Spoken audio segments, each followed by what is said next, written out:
What's up, folks? Welcome back to the channel. Boozer here. Thanks for stopping by. Today's video, we are on the test server here. So thank you, Plarium, for allowing us access. And we will jump into all the little goodies that are to come. So a little bit of a sneak peek video for everybody here today. So let's jump right into it. So the first things first, there is the live updates to Alton of the Shell and Constantine the Dayborn. So Constantine Dayborn from Sacred Order here, he gets a bit of a buff.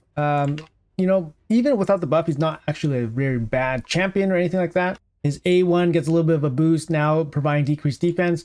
His A2 does a little bit more ignored defense damage, so it's going to be a little bit stronger. The problem with him is that his leech and block active skills condition is actually quite hard to achieve. So that's kind of what holds him back. Otherwise, his move would be really, really insane. Honestly, he's a good damage dealer. He just kind of suffers from what most damage dealers suffer from, which is a way to survive. He can't really survive, you know, a hit by himself, right? He needs a way to stay alive, whether it be stone skin or whether it be some kind of protection in the beginning. But otherwise, his multipliers are pretty strong. But he gets a buff, maybe it's going to be relevant. Have a look out for my showcase video on him. I will be putting that out shortly.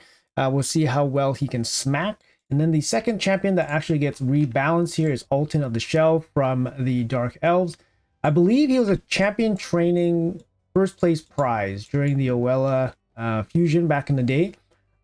He gets a bit of a rework. I mean, he desperately needs it. He's one of the most underwhelming champions and kind of has a kit that just doesn't make sense. But gets a bit of a buff on his A1. His this percentage chance to land a decreased defense goes up to 50%. On his A2, his healing and shield also goes up. So a bit of a buff there to his healing and sustain. And now his A3 also lands decreased speed as well as the sleep. There's a little bit of an interesting buff to him. I mean, overall, it's very good, right? He increases healing, increases his shield, adds decreased speed, makes him more viable in a lot of places. But honestly, his kit still feels a little bit underwhelming, but he's not as bad as he was before. Definitely a better Alton today than he was yesterday. All right, so what else can I show you guys here today? So there's going to be campaign super raids coming. So you see here super raids being applied to campaign, which is really, really nice for those people still needing to farm campaign. This is going to speed up a lot of things for a lot of early game players. I remember, you know, back in the day when I was doing the 6-star food farming, it was like 40 seconds a single run in Brutal at some point. You know, my starter, it took a long time for her, Elhain, to get back down to like 11, 12 seconds. But in the beginning, it was like half a, 30 seconds, 40 seconds. But now you guys get super raids to play with, which is awesome. Great quality of life boost there. All right, big piece of meat in this update. We get increased clan levels as well as clan relics. This is actually one of the biggest probably updates or features from this update. So let's take a quick look at what we're talking about here. So we go into the clan, whatever this is, the clan thing here. And then you can kind of see here, the clan shop has been increased to 30 levels from the existing. So level 30 for the clan, you can unlock level 16 in the clan shop. Currently, we can only go up to 12. So they're adding plus 4 clan shop slots here. I mean, a level 30 clan is going to take quite a long time. Considering that most of the big clans are 2021, so they got 20 or 21 levels, so they got a lot of runway for this level 30, and plus some of these rewards are actually really, really cool. So let's jump into the item pool and have a quick look here at the reward structure. So like I said, currently we have up to slot 12, so we get the 6-star kill stroke artifacts and then the core hammers. This is kind of like a pretty weak slot, to be honest. The kill stroke has been power crept already. It's not a bad set.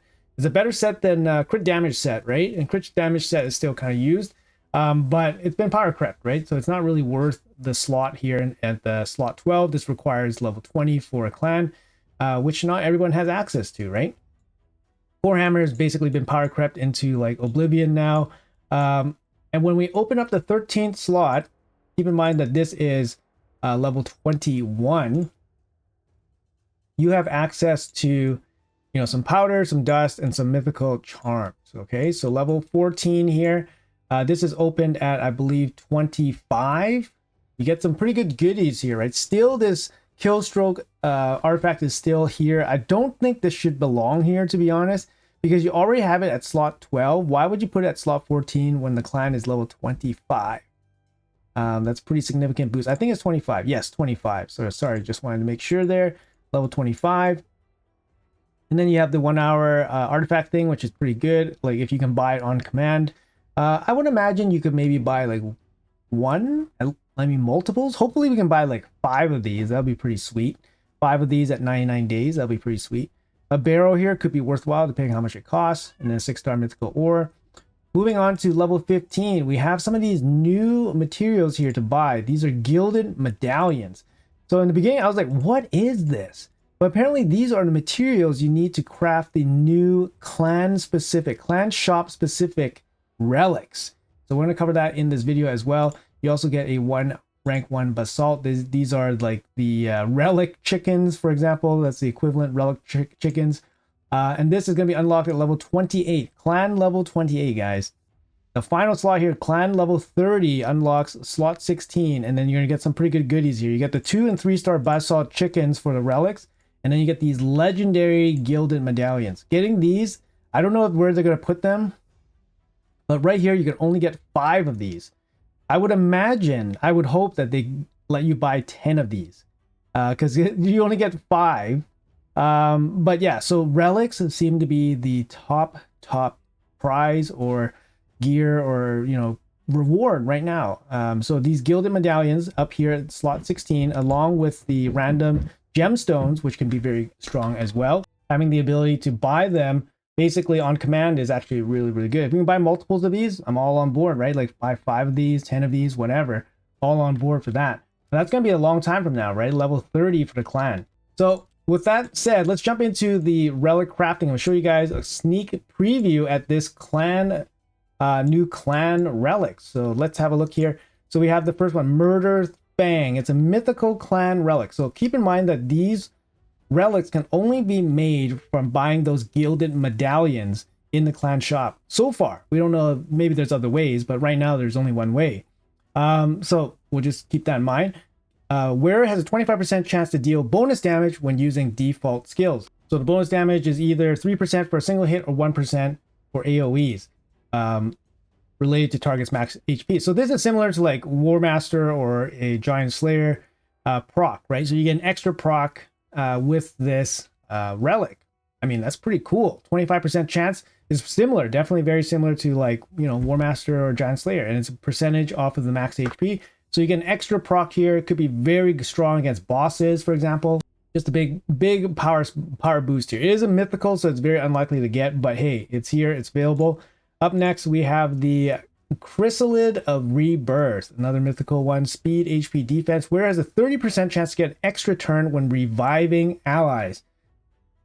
I mean, this could be pretty good. This is kind of like, you know, similar to like a mastery, for example. You get a 30% chance to get an extra turn. It's unlikely that this is going to be super impactful, but on the right champion, this could be really strong. Has to be on a support champion that can revive your team. And so it's actually kind of interesting to get the extra turn, and the extra turn has to be impactful enough that it's worth putting this on the champion. So coming up next, we have the Essence Quencher. It's a legendary one, so it's more likely crit damage, attack, HP. Whereas damage is increased by 20% of the target's current turn meter. Damage cannot exceed 10%, 5% against bosses. So honestly, this can be really strong. So it says 20% of the target's current turn meter. So if the target's turn meter is 100%, that means you get 20% increased damage, but it cannot exceed 10%. So basically what this means is, as long as the target has over 50%, you're capped out. As long as the target has over 50% turn meter, you're doing max capped out damage boost against that, against whatever. And then against bosses, if you have the boss at 25% turn meter, you're already capped out against the bosses. So this is going to happen more often than not, and you're going to get a pretty good damage boost from this. Just a straight, 10% damage boost or a 5% damage boost to whatever content you're after. This is going to be a pretty good one. Obviously, it's going to take some math to figure out which is actually the best damage, best damage relic for whatever situation. But this is pretty good just for some straight damage upgrades. After that, we have the Temporal Stagnator, another legendary one. Accuracy, speed, resistance, some nice stats for support. where it has a 20% chance to remove, steal, or convert buffs, or increase a skill's cooldown when landing a weak hit. It's kind of interesting. So it's not going to apply to like void champions, so you can put this on non-void champions. It's just going to make you know, the affinity matchup a little bit less bad, especially when you're going up against it. So it gives the weaker affinity a chance to actually have some disruption against the enemy. It's 20% chance, not a massive chance here. Some pretty good stats as well, accuracy and speed, so you might just want to use it for that. Going into the epics, we have Infernal Sphere, resistance, HP, defense. Whereas resistance increases by 2% for every 5% of HP lost, up to 20% resistance. A pretty weak one, in my opinion. Is not going to be super useful. And then the other one is Vulcanon's Grasp. So we have HP, defense, resistance, where it reflects 5% of damage absorbed by block damage or unkillable buffs to the attacker. This could be useful in like unkillable teams. For example, against, you know, it could be useful, for example, maybe against Clan Boss, maybe against Iron Twins, where unkillable can be still used. And then contributes a little bit of extra damage, which can speed up the run, which could be good. So this one I could see having some use. The rare ones, the Flesh Render, defense, HP, crit damage, where it increases the damage of each hit on their next attack by 3% of any surplus heal when healing themselves. Damage cannot be increased by more than 20,000. Now reading this, I'm not 100% sure exactly what it's saying. It's saying healing themselves. So is it, you have to heal themselves first and then you attack? So your first attack after you heal, you get a little bit of a damage boost. I'm not too sure. You have to have an attack with healing. I'm not too sure. This rare one, Black Shroud Fan, where it receives 2% less damage for each ally protection effect or buff placed on them. Again, a pretty situational one. It's not going to be massive. This could be useful for like Clan Boss, ally protection, right? You get 2% less damage incoming. So it could be useful here. But anyways, that's going to be the Clan Relics. A nice little lineup here. Some pretty useful ones in my opinion, especially for general use.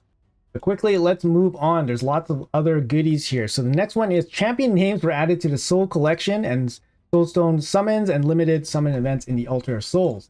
So let's have a look here and check out the Soul Collection. And boom, look at this, guys. We have names. Finally, we have names.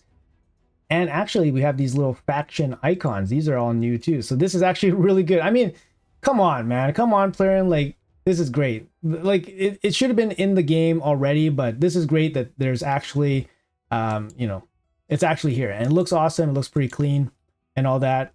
And they said there's also going to be, so if you summon, so I'm going to do a summon, and then they said there's names on the summons as well. That's actually pretty good to know. Let's see what we hit. Oh, look at that, guys. We have names and the faction. That's pretty cool. I don't know what significance the faction plays, but yeah, that's pretty good. It's good. Some people don't know, right? Some people don't know. So having those there is definitely a nice quality of life. After that, we do have some updates to the champion frames. Let's have a quick look at that. Let's see what champion frames they're talking about. Champion frames. I don't see any new champion frames. Looks like this is a feature that they're going to add later. It says new avatar frames. It's also going to be a new way to champion filter out. There's going to be an update to champion filters. So let's have a look here. They said you can filter out faction guardians. See what we can do there for that. Here it is. It's actually in the training tavern. So you actually have the option here to hide champions set as faction guardians. That's kind of cool. I mean, it's a small little thing here. Yeah, I think that's kind of cool. That's okay. You know what I would really like is if they had a way to basically mass select like a certain kind, like mass select and then apply brews. That'd be kind of cool. Like mass select, whatever, six epics and then apply certain number of brews to them. That would be my next suggestion for a quality of life to the tavern. But honestly, the tavern has been updated significantly since its first began, so it's getting there. It's getting better and better. Lastly, the last couple things that they mention is that they have done some rewording on champions that are immune to certain debuffs or effects. They've also some AI fixes. We don't actually know exactly what AI fixes they're referring to, but they said there's some AI fixes. Oh, and the last big thing from the update actually is Hydra quick battle. So I almost forgot about that. One of the biggest things in this update. So let's actually take a look at what the Hydra quick battles look like. So what? Okay, so here, so here, let's see, quick battles. Here we go, guys. This is what we've been waiting for. Quick battles. Quick battle runs a Hydra battle as usual in auto mode, but the results are shown almost immediately. This option will become available after dealing 36.6 more damage to the Hydra with one key at one difficulty. Your current maximum damage dealt with one key for this Hydra is definitely 0. So first you have to achieve the one key. Then you'll unlock the Hydra battles. That's pretty standard. Looks like there's only going to be 5 Hydra battles per what? Have a look. All right, so I brought back down to brutal difficulty. Let's try this. Let's try this one. This one actually has presets and all that stuff. So let's start the run on auto. Well, I haven't done a single run, right? So it says 0 damage. So let's see if we can do it. So start on auto. Okay, so we have to run the run first before we can do the quick battle, unfortunately. So I'm going to run this team and then we'll be right back. Okay, so we're back. Let's end this run. We would have done enough damage for the brutal key. Let's keep results. And then we'll do a auto on the brutal key. Let's see. So after you do, after you do the one key damage, you get the auto unlocked for the quick battles here. All right, so I loaded up a team here. Let's do the quick battles here. See how many times we get. Let's see what happens actually. I have no idea what's going to happen. So click the quick battles and do you want to continue using quick battle? There you go. Perfect. Let's go. Turns. All right, showing the turns. Oh, a little bit. Oh no. So, you know, obviously you have to build a team that's going to be, pretty consistent in terms of just autoing. So let's go discard results.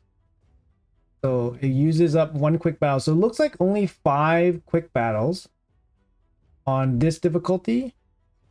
Let's try again. So we're down to 3 out of 5.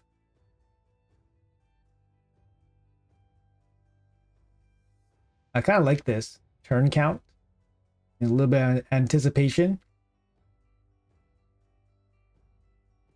Oh, looks like pretty good. Good run. It was a good run. It takes a long time, actually. Okay. Okay. So regardless if you keep the results or discard the results, you're still going to use up one of the quick battles. So discard result. So now we're down to 3. Let's see if this applies across the difficulties. Okay, so I'm actually on hard difficulty now. So I just did the one key on the brutal. So it looks like if you can do the higher difficulty on one key, the lower difficulties, you no longer need to one key so that you can open up the quick battles. That's kind of good to know because I was just thinking about just doing the quick battle quickly on the hard difficulty. But let's say I'm going to keep let's say I discard the results here. Okay, so this is my Trunda key on hard. Let's say I discard results. 2 quick battles. So looks like the quick battles gets used up amongst the different difficulties. So we are only allowed 5 quick battles for all the difficulties. So we have 3 keys to use with a total of 5 quick battles. Okay, guys. So there's not a lot of extra trying. Not a lot of extra tries for the quick battles. It's going to be one of those things where you use kind of sparingly, or if you have a very specific team that can take advantage of the quick battles. I think most people that want to achieve the best results, they're going to have to still manual some of their runs. If this helps people, then it's going to be helpful and it's going to save a bunch of time. But only 5 quick battles doesn't seem like a lot of trial and error for everybody. So this may or may not affect a lot of people, but I mean, it's better than not having it, but honestly 5 tries is not that much. Anyways, that's going to be it for the video, guys. Hopefully you guys enjoyed it. There's a little bit of a sneak peek to the updates for the quality of life stuff coming up. Like I said, we got the balance changes to Constantine, Ultan. We got the big clan shop upgrade up to level 30. A clan level up to 30. And then we have the additional clan rewards, clan relics. And then of course the big update here is the instant battle to the Hydra. A little bit underwhelming for the instant battles for the Hydra, of course. But you know what? They have to set some kind of limitation on it. Otherwise, people just sit and do retries all day. So what I probably would have liked to seen is maybe 5 per difficulty, maybe. So a total of 15, something like that would have been a little bit more reasonable. But yeah, it is what it is. Maybe they'll adjust it in the future. But yeah, anyways, guys, hopefully you guys enjoyed the video. Hopefully you guys found it informative. Thanks for your time. Thanks for watching, and I'll see you guys in the next one.